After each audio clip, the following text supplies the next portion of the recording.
Alhamdulillahirabbil alamin. Puji syukur kehadirat Allah Subhanahu wa taala atas segala karunia dan juga nikmat yang sangat besar. Ya, untuk pertemuan kita kali ini kita akan mempelajari bagaimana cara melakukan uji normalitas data.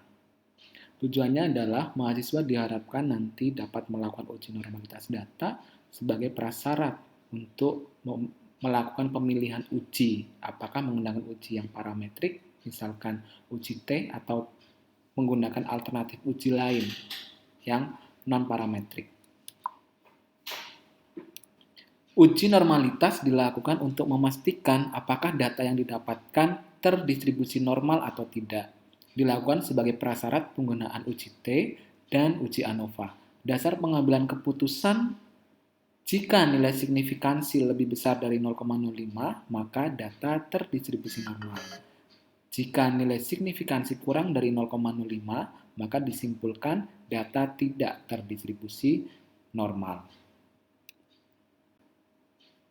Penggunaan uji normalitas data dilakukan biasanya pada penelitian eksperimental.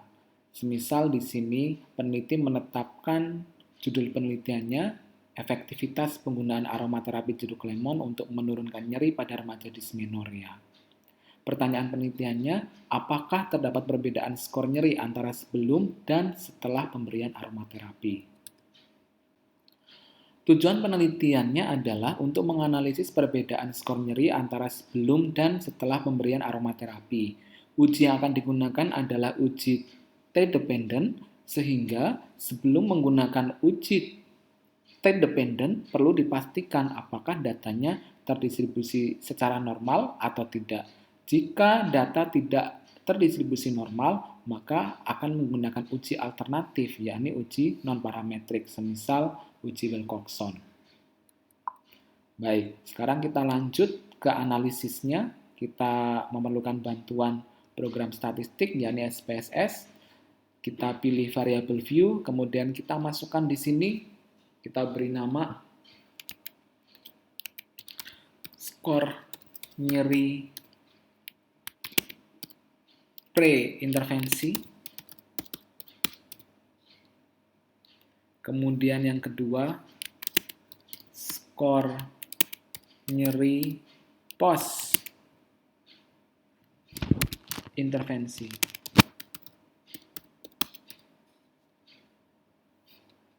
Ya. Kemudian kita buka data view untuk kita lakukan entry data atau input. Kita sudah mempersiapkan data berupa skala nyeri. Kita masukkan yang pre dulu. Di sini ada 40 responden.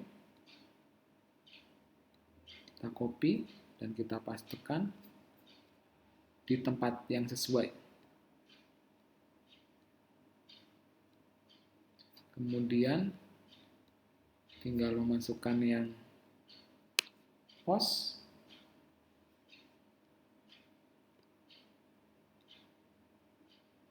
Kita copy dan kita pastekan.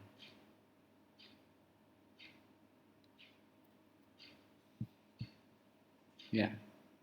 Sebelum kita melakukan proses untuk menganalisis, kita perlu memastikan data-data yang kita inputkan itu sudah betul dari segi jumlah, ya, bahwa di sini itu ada 40 responden, sudah betul, ya.